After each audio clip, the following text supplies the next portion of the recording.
We are now recording. I think you're up. Good afternoon, good morning, or good evening, and welcome to the Blurring the Lines podcast, episode 233. I am your host, Peter Nikolaidis, and joining me, as always, is my co-host, Adam Bell. Hi, Peter. How you doing? I'm actually doing pretty good.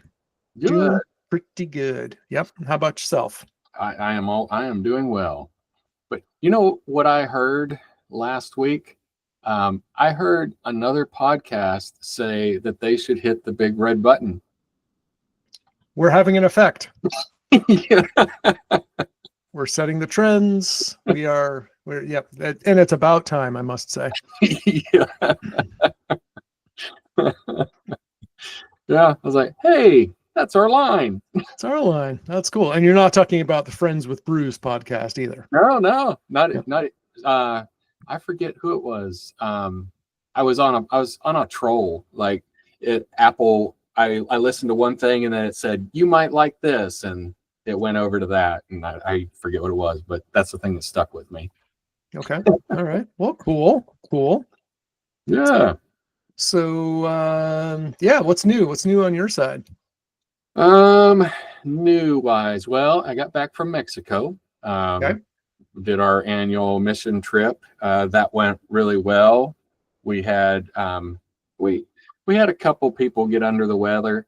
One, just an older lady that, this was a bit physical for her, and then an older gentleman that happened to have, just have a UTI, which can that can just happen. I mean, whether in Mexico or anywhere.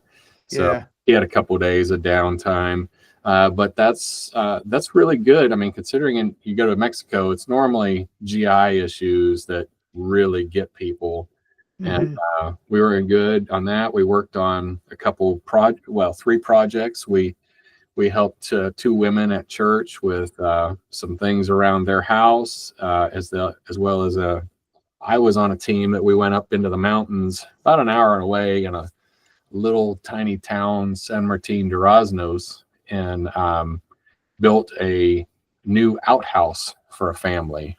Their mother, the mother-in-law is wheelchair bound, and they've got young kids, and they had this really terrible outhouse. That was what the family used, and so we were able to make something a little bit nicer than that.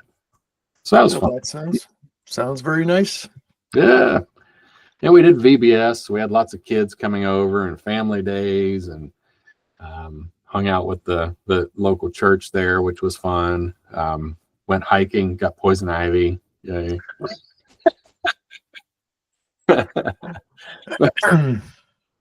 It's funny how I was telling people we're walking along the trail. I mean, my wife included, and I'm like, there's poison ivy over there. Stay away from that. And they're like, no, that doesn't look like poison ivy. I'm like, I'm just telling you, it's poison ivy. Don't go over there. And even though I was conscious of it, I still got it on my ankles and a couple little places on my wrists where the skin was exposed. And, had one guy say, I never get poison ivy. I'm not allergic to it. I said, it's not an allergy. You can't not get poison ivy. It's an irritant. That's an oil. Everybody's affected. Now, how bad the effect is what it is. But right. You are not immune from poison ivy. So I think that if I recall, I had a close run-in with poison ivy back a long time ago when I was a kid, right? Mm-hmm. But since then, I don't think I have, and I'm certain I have encountered it like physically over the, all my trail running and mountain biking and hiking that I do. It's funny because a couple weeks ago, my friends were up honeymooning in Vermont, and we were doing the typical touristy thing, walking around Woodstock, Vermont, like people from Massachusetts. And we sat down by a river, and she's like, "Is this poison ivy?" I'm like, I don't even recognize it. I don't know. So I whipped out my phone and I asked my handy, AI assistant, like, here's a picture. Does this look like poison ivy? And it broke it all down and it's like, yep, probably. Yep. And so I don't know if she ended up getting any itches or something. I was fine, so I don't know. But I haven't had any poison ivy issues. But I know a year or so ago and a couple years ago, I was getting, and I had some kind of reaction, and I was getting super itchy and like a rash on my chest. Mm-hmm. And I can't think of anything that I did that would have caused it. I think it might have been like a stress reaction or something. I'm not really sure. Mm-hmm. But also last year, I had itches like on my inner arms, like my upper forearms and lower upper arms, like in the elbow area. Yeah. But that seems to have been triggered either by the sunscreen I was using or the lack thereof. Yeah. And it's weird because I haven't done a super deep analysis, but I bought this, Coppertone gel, clear gel with aloe vera, kind of stuff. All the active ingredients look the same as 3 different Coppertone sunscreens I use. There was that one, there was just the plain Sport, and then there was Water Babies. I used them all, but when I used this one, it seemed to get itchy as a result, but only like when combined with excessive sun exposure, which is why you wear sunscreen. Yeah. Right. Yeah. So I stopped using that one for a long time, thinking I was just allergic to that sunscreen. But then I used it again a couple of days, but I didn't really need it and I didn't notice anything. And then I used it again and I was out in the sun and I got these little welts and, lots of little, definitely a rash type reaction. So I stopped using it and I just threw that one away. So it's like, it's only happening when I use that one. So let's get rid of it. So. Yeah. So what else is new? So new wise, so gotten back, things are resuming at work. One of the things that I am working on right now, well, you said you had a fitness update. Do we want to talk about this? Do have a fitness update. And I think I know why you're not receiving my fitness updates. You're like, I think I only see his walking. What happened to CrossFit or not yoga and everything? I'm pretty sure it was sending you notifications when your notifications were muted, because I'm doing those at 5 a.m., which would be 6 a.m. your time, but you're probably still muted at that point. Usually still muted, usually still sleeping as well. Yep. So so this weekend I signed up for a new running coach officially. Okay. So I've been following these guys on YouTube for some time, but I am now officially a client of Coach Lindsay Parry. He and his team are out of South Africa. So they've got a great accent and they talk about building your plan. And that makes it entertaining for me. But they've got a plan called, a whole program for faster beyond 50, I think it's called. And I was like, all right, you know what? I'm old enough to participate. What the hell? Yeah. So I signed up, and of course it was a typical, you'd recognize the whole thing. Like normally this, this program costs $597, for a year, but if you sign up today, it's only $297 and yada, yada. So I was like, all right, that's fine. I'll do it. So I signed up, but one of the things that's pretty cool about it is, so I don't pay for Strava anymore. I did for a while. I thought it was kind of cool.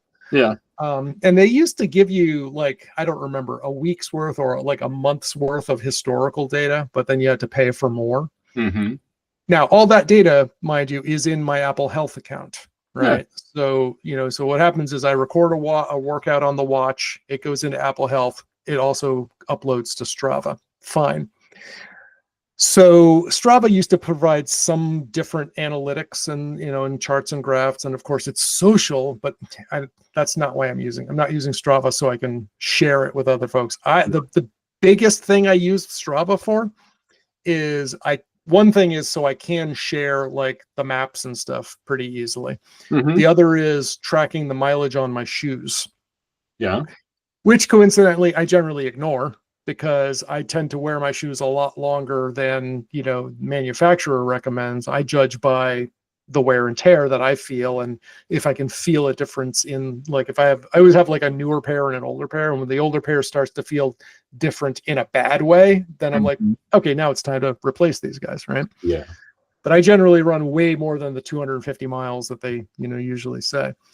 But what's cool is Coach Parry doesn't sync directly with Apple Health. It syncs directly with Strava. So my data goes from Apple into Strava into Coach Parry. But then they've got all the Strava style visualizations in their portal. So I'm basically getting Strava for included. No, that's cool. Yeah. So, I was like, okay, so Strava's like what, $80 a year now. So it cost me like $210 or something now. I'm like, okay, it's getting better. It's getting better. So, and they do weekly group coaching calls. So if I have a question, there's usually, I don't know, I was only on one of them so far, but I can go there and be part of a group to ask questions. If you want to set up one-on-one calls, they charge like $50 for one of those. And then there's forums, which you can use 24/7, and they've got training plans. And they also have 3 weekly live or recorded strength training plans. Okay. So yeah, so I'm signing up for that. A lot of the strength training seems pretty much, there's a lot of overlap with what I already do with my personal trainer. So for now, and also here we go, more details. I'll be wrapping up shoulder physical therapy at the end of the month. So I'm essentially being transferred over from my physical therapist to my personal trainer for that. So, but it's like my hope is that when I wrap up PT, then I'll have more time, at least 1, maybe 2 hours a week to dedicate to strength training, either with my personal trainer's program or these guys' program. So, but related to that, one of the guys asked, okay, you're training for a 50 miler. And he says, what do you think? What comes after that? I said, he said, do you think you're going to do 100? And I was like, I mean, it's early still, but if I go through the 50 and I don't hate myself so much that I never want to run again, I could see myself doing that. And so it seems like the next logical progression would be that or 100K. Yeah. And he said, you're probably going to want another watch. And I was like, I've been feeling that, because even now when I go out for my runs, my long runs, if I don't turn off like all the whiz bang features on the Apple Watch, even using it as just, paired with my phone, the battery's just not going to make it. And I'm doing the math. I'm like, there's no way this thing is ever going to get me through a 50 miler. It's just not going to happen, right? How many hours is that typically? I mean, I'm on a plan right now that's sub 13. So I'm planning to do it, 13 hours is my upper limit on my plan. But when I did the 50K, which is 31 miles, I did that in 7 hours, 1 minute and change. So if you extrapolate, if I could keep up that pace, adding another 20 miles on top of that would probably be another 5-6 hours on top of that. So that's going to be 12 to 13 hours, right? I can't see my ultra finishing that, unless if I do it like turn everything off and just do heart rate, right? But at that point, I could because I use an external Bluetooth heart rate monitor, I could just have that paired with the phone. Problem solved, right? And so I'm like, why do I even have this stupid thing, right? So all that said, I ordered the Garmin Forerunner 955 Solar Edition, and there was either that or the Garmin Phoenix, but the Phoenix is like $1,000 watch, and the Forerunner is like a $500 watch. But now, since it's an older model, it's like a $400 watch. So I have one of those coming. And I expect that, I'll probably keep the Ultra as my day-to-day watch, and my Forerunner will be my weekend warrior watch. So tech update. So I'll have that next week, and hopefully be able to give you an update possibly by next week. So, cool. But wait, there's more. More. So I noticed a little over a month ago, I believe, maybe around that time. Could have been around Memorial Day even. that I was cramping up, and not like just like leg cramps after running. Not in a good way, huh? Not in a good way. Is there ever any good way?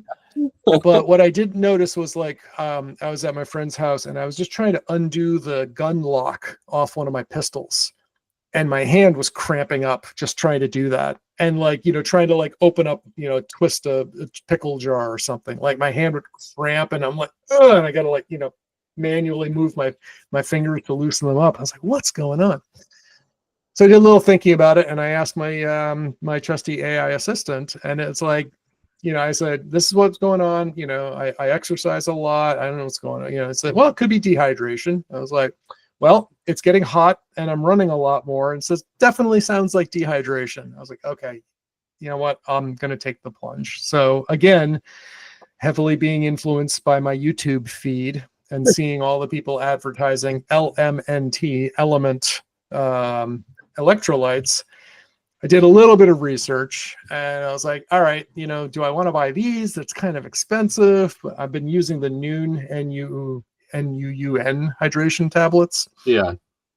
But Element has like triple the amount of sodium, you know, electrolytes, sodium, potassium, and magnesium as a single Noon. And they recommend a lot more than the USDA sodium intake. So apparently, according to sports medicine training, the recommended intake is between 3 to 6,000 milligrams of sodium a day, whereas I believe the RDA is more like a cap of 2,500. And apparently what happened was like there was one study, I think, in the 70s that concluded, oh my God, salt is bad for you. It's terrible. Don't have salt. Yeah. And that just became gospel. And apparently it's not all that trustworthy. So I started taking the element things. My cramping immediately was remedied. Mm-hmm. Like the next day, like it hasn't happened since. And only on one day when I cut way back on them, and not intentionally, I just like, I wasn't exercising and, you know, I just kind of, I left home and I forgot to take any with me. That night I had cramps in my calves. So I'm sold. I'm staying salty. And so far it's feeling pretty good. Staying salty. Mm-hmm. Yeah, I'll add that to my wish list. I used to get a lot of cramps, and it was before I was drinking coffee before my workouts, and I stopped doing that. I mean, and then I dehydrate you, yeah. And then I do hydrate in the mornings before I show up to my workout. I have had 32 ounces of water before I have a workout. But water doesn't cover the real hydration, which you just said, you know, it doesn't cover the salt. Right. It helps. Or the electrolytes specifically. So yeah, I probably need to do that. I have to work out harder if I want to be worthy of that. Well, you know, I did 15 plus mile run this past weekend. That sounds pretty worthy. Yeah, that was worthy. But you know, here's the thing too, is like I did 15 miles 2 weeks prior as well. Mm-hmm. And when I did 2 weeks prior, I was smoked. You know, I was just like, this is it. I'm tired. I'm, you know, done. I can't take, I could take more steps, but I was like, I am so ready to finish. Yeah. This time when I finished, I was like, that was fun. Mm-hmm. You know, so, and the only thing was different really is I took some time to rest. Now, you may recall on Friday afternoon, I had planned to do that 15 mile, or I planned to do a 16 mile run that afternoon. Yeah. And I got out and I only did 7. And I realized the problem was I had eaten a pretty big lunch just before talking to you. Uh-huh. And then we recorded early. And I had planned to take a call after that. So I ended up leaving about 3 hours earlier than I had planned to. Mm-hmm. And only after an hour on the trail, I realized I'm not hungry at all. I haven't craved a snack this entire time. Oh, I'm running on a full stomach. So of course I didn't go anywhere, right? So I repurposed that day. I made that one of my short day runs. And then the next day I went out and I felt great.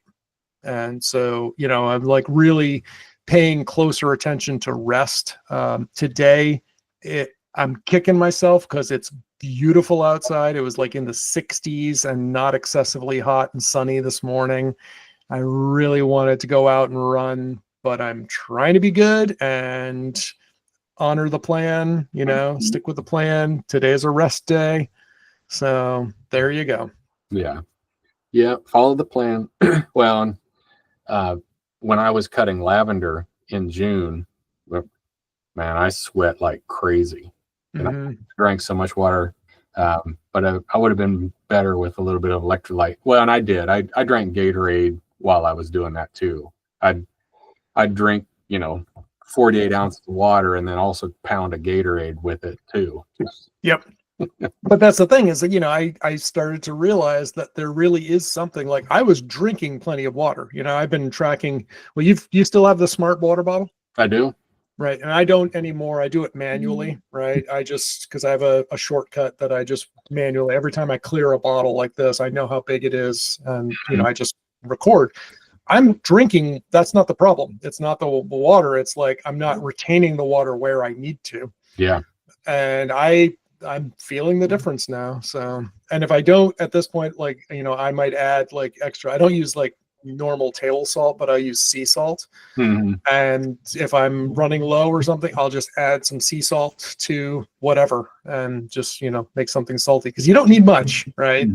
A tablespoon of salt is a lot of salt. That's like your daily, athlete's daily recommendation right there. That's like 4 milligrams or 4 grams of salt, 4,000 milligrams. Yeah, these are all examples of it was easier in our 30s. Now we're in our 50s. We gotta. But just imagine, though. I keep on thinking, all these things that I'm doing now. What if I had been doing them in my 30s? You probably could have been an elite athlete. I would be, a multi, more of a millionaire than I am today, and all these things, if only. And that's one of the things I would love to start up. One of the things that my ex-girlfriend recommended was she said I should really be mentoring young men and just showing them how to be an adult kind of thing. And I was just I would like to, except young men are too stupid to listen to me, so I'm just going to be wasting both my time and theirs. Yeah. So before we leave the fitness part of it, so when I was in Mexico, while I did not have my Apple Watch reporting that I was exercising, I actually did exercise every day that I was there. I did because I didn't have time to do a full 1 hour workout. I got a 30-minute window that I have to, do a workout because I had other obligations of things that I had to get done every day. I had to send emails to the team back home. I had to prepare for the day. And so I got it down to about a 20 to 25 minute. Half of that was yoga. I'd start off with yoga, and I just hit the things that I had to hit, meaning I know which exercise. I had to hit my hips, I had to hit my back, had to hit my hamstrings, got to get my feet, and then I did a push-up calisthenics. So I did 3 sets of 13. I don't know why I landed on 12, and 12 was pretty easy, so I did one more, so I landed on 13, and so I did 36 push-ups every day. And then I did I alternated between the push-ups and I did core. So I alternated planks, flutter kicks, and I alternated those on days. So one day I'd do planks, the other day I'd do flutter kicks, just keep good core. And I did that every day when I was in Mexico, and I felt pretty good for it was better than doing no exercise at all. But I mean, I'm walking, I'm active, I'm building a latrine and carrying stuff. So I was pretty active the whole time, but that's different than exercising. Yep. So, yep. So you can exercise even when you're. I mean, working constantly, you're getting exercise. It maybe not be a workout, right? Structured workout, but moving. Now, one of my favorite YouTube influencers has been talking about that a lot because he and his wife last year moved from a city in England out to the countryside, Mm-hmm. where they bought a bunch of, just like basically a farmland, out in the middle of nowhere. Mm-hmm. And so I admittedly haven't been playing their channel as much, because it's not as I got it because he was basically he call himself, he's look, I'm not a fitness influencer, I'm an influencer who posts about fitness. Yeah. Right, because he's not trying to sell you on anything. He's not trying to say like, you need to do this now. He's like, this is what I did.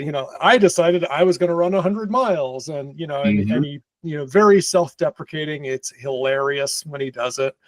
But recently he's been focusing back. I guess they have two channels now. There's one for like, life around the farm, and then there's one about him getting back in shape now. But was about a month or two ago, he was talking about how he used to be one of those people who said like, no, it's not the same. Everybody has time for exercise. It doesn't matter. You need to do this and stuff. And he's realizing now, owning a farm where he's constantly having to, be active and moving around. He says, no, it's not, it's not a workout, but it's exercising. It is a form of exercise. And now I do see how, yes, maybe you wouldn't necessarily have time to fitting in a workout, and maybe you don't need it because you're constantly in motion and moving things and moving your body. So yeah. Cool. All right, so let's talk about tech. So tech. So for your personal files, like are you 100% cloud now? Do you have any local files anywhere in your private world? Not really. I've got some stuff that's on my hard drive, but in general, everything either is in iCloud or OneDrive for me. Mm-hmm. And Backblaze as my backup. Yeah. So you're using Backblaze for all of your backup needs. Basically, Backblaze is what's going to get anything that I don't have in OneDrive or iCloud, or if something happens, if my iCloud account or OneDrive account got compromised or something. Yeah. I've been when Sublime, when I was running Sublime, things were a lot more blurry than they are now between work and home. Yep. From the standpoint of my backup server, I had a server at the office, and then my backup server was at my home, my home office. And so it was important for me to back that up. And then I was backing things up across networks, and, then also doing disaster recovery after my farm location. But when I sold the company, it's like all those things, the 20 is not going to pay for those. So that means I'm going to have to pay for those if I want to keep those up. And I'm like, I don't really want to keep paying for a backup solution when I have a Google Drive that I am paying for that offers me 10 terabytes of storage. Why am I not backing up there? I don't know. Yeah, I don't know why I'm not backing up there. So that's what I'm in process on. But I like Veeam. So I've got Veeam and the enterprise with replication. And so I back up everything here at my home with one application, meaning I have a file server and domain controller here. I have my workstation, my wife's workstation, and then her personal workstation. I'm backing all those up doing full image backups. And I really like that, because I also turn around and I'm replicating that to my farm. Okay. So that if the house burned down here, I would not lose all that data. Now, question, was this this domain, was this like the old Sublime domain, or did you always have a home domain as well? Well, I've had a home domain for a long, long time. So I did have the Sublime domain here too, and I shut it down. I decommissioned the Sublime domain, Right. but I still have my home domain. It's funny. I was like, well, do I even really still need a home domain? Right. But But it is really nice that when my computers are on the domain, I don't always know my wife's password. I can log in as a domain admin on her computer and do what needs to be done. Got it. So yeah, the benefits of that. But I don't know, maybe I just have my own administrator password on her computers and don't have the group policies that I like having for 4 computers. Understood. Yeah. Mhm. I definitely went to, like I had domains for myself and stuff, and I was just like, I don't have enough computers to make it work, worth this. So so I'm definitely back to just a work group, essentially, work group setup for a Yeah. long time now. And it was different when the girls were here. Both of their Mhm. computers were on the domain as well, because so we, they they had 3 computers between them, and then I keep 3 computers myself all the time. So we had 6 computers plus file server at that point. I'm like, because Mhm. I've got, I looked at it, 700 gig of photos. I'm like, okay, these are going to go live in the cloud. There's no reason Mhm. not to live in Google Drive Mhm. because they're static. If I need to get in them, I just get in them and use them. I mean, Yep. Yep. Yeah, that makes sense. It's just like find the solution that fits, your requirements, right? yeah, Whether it's going to be, like, and factor in like how much work you're spending on maintaining it, and versus not maintaining it. Like I'm at this point where like I want low maintenance, right? Mhm. And I have a bunch of files that I store that just live in Glacier, in Amazon S3, and they just sit there in Glacier. And I don't remember how many terabytes of files I have, but it's like $7.32 a month or something like that. And I was just Yeah. like, I'm just going to forget about that for now. So, Well, and there's still this tiny niggling part of me that is, what happens if one day I can't access those files? If I have them here or in my possession, mhm, here at a copy at my farm, mhm. I could get them if something happened. So I think that's my only holdout. But if but if you lose the farm, you don't have your files, right? So Well, unless you I'd have got, to lose the farm and the house. right, exactly. I'd have to Yeah. lose 2 things. Yeah. Because like with Some redundancy. That's good. That's good. yeah. So I don't know. I think part of me wants to at least keep a copy, especially my photos, my files. I don't really need those. I mean, I just want the photos until I die. I won't care. Nobody cares that. I mean, nobody cares about our personal photos. I mean, you're not gonna. I mean, my kids aren't gonna look through my photos and like, wow, look at all these 10,000, 20,000 pictures that Dad took, and yeah. Yep. I threw away so many photo albums here from my folks. Hmm. And like I kept a few that had my folks in them directly, but there were so many pictures of people and things and places. I have no idea what these things are or where they are or who they are. I don't need those. So, yeah.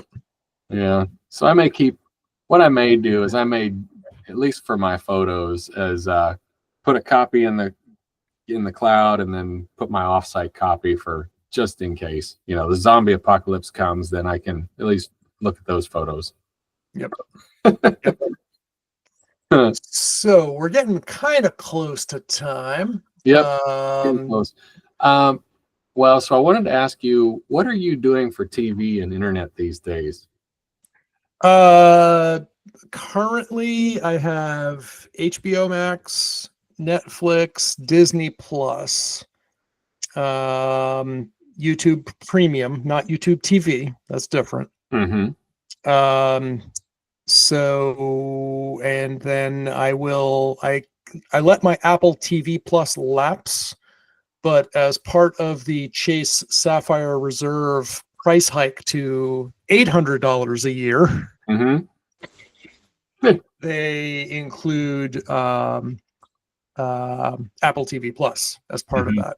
So I don't remember if it's already if that's flipped or not. I need to check, but essentially I gotta reactivate my Apple TV Plus using that credit right now. So that's what I have for services. I'm assuming that's what you're watching, as opposed to that's what I'm paying for, as opposed to asking what am I watching. Oh, and I have Prime TV too, Amazon Prime, yeah. But you're not subscribing to any like Direct TV or Xfinity or anything like that? It's all cord cutter stuff all over the internet. Yeah, that's what I had this nice bundle with Direct TV and AT&T, which I don't know if AT&T owns Direct TV or vice versa, whatever. Okay. But so I was paying like $320, and that included the Ultimate TV, but then it also included my internet, which was a gigabit up and down.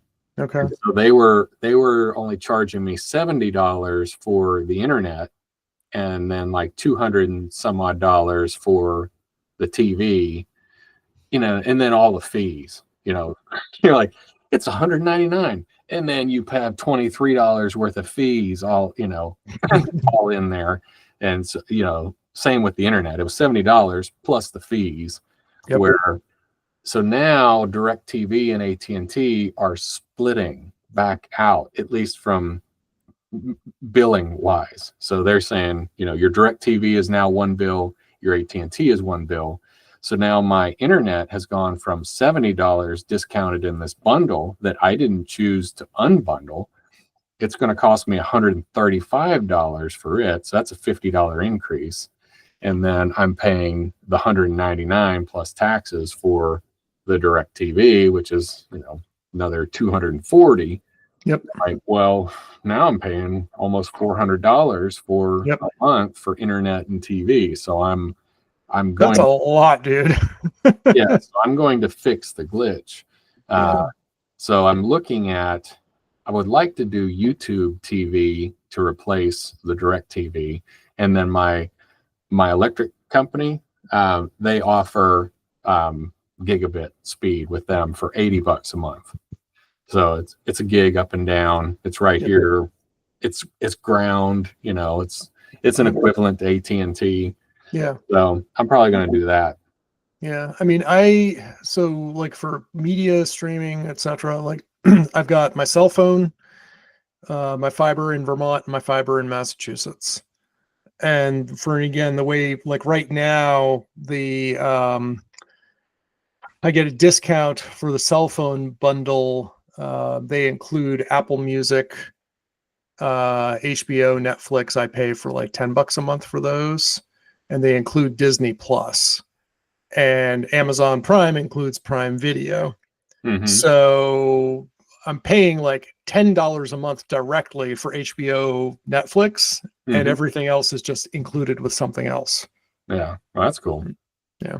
So I mean, it's not free, but it's it's something that I would already be buying anyway. So yeah, I think, I mean, if YouTube can get us really the sport, we want to watch sports in the fall, football in the fall. That's the important things. And not just we want to be able to watch everything that we had from a football standpoint. And I think we can with YouTube TV. So probably going to go that route. The good thing with streaming, though, is you're not signing up for a 3-year contract. Like if this thing, for now, until they decide to start changing that. Yeah, until it completely commoditizes, and people are like, and they realize, well, all the cord cutters don't have cords anymore, so it's time to book them into contracts. Yep. Just wait for it. Just wait for it. I'm sure it'll come. Oh man, cool. Well, so look for me for an update in the next couple, episode or two on the Garmin Forerunner. We'll see how my transition or adoption of that goes. And I think that's all I got. You got anything else? I don't think I got anything else. I think that'll wrap us up for the day. Why don't you take us out? All right. Listener, we want your feedback. If you'd like to discuss a particular topic, then you can drop us a line at www.blurringthelinespodcast.com. You've found us one way or another, so you ought to have that URL. But if you want to learn more about us, you can learn about Peter, yogawithpeter.com, friendswithbrews.com, on the Mastodon, Nikolaidis at infosec.exchange, or Blue Sky at peternikolaidis.com. And you can find me at Roaming Roan Lavender Farm, rrlavenderfarm.com. Cool. And one last thought before we push it. Go support public broadcasting. The Republicans have just crawled back billions of dollars to support public media because Trump doesn't like people reporting the truth. And also, screw CBS. I'm planning on boycotting them because they've just canceled Stephen Colbert for speaking out against, truth to power. So there you go. There's your PSA, folks. Yeah. And on that note, push the big red button. All right. Recording. Stop recording.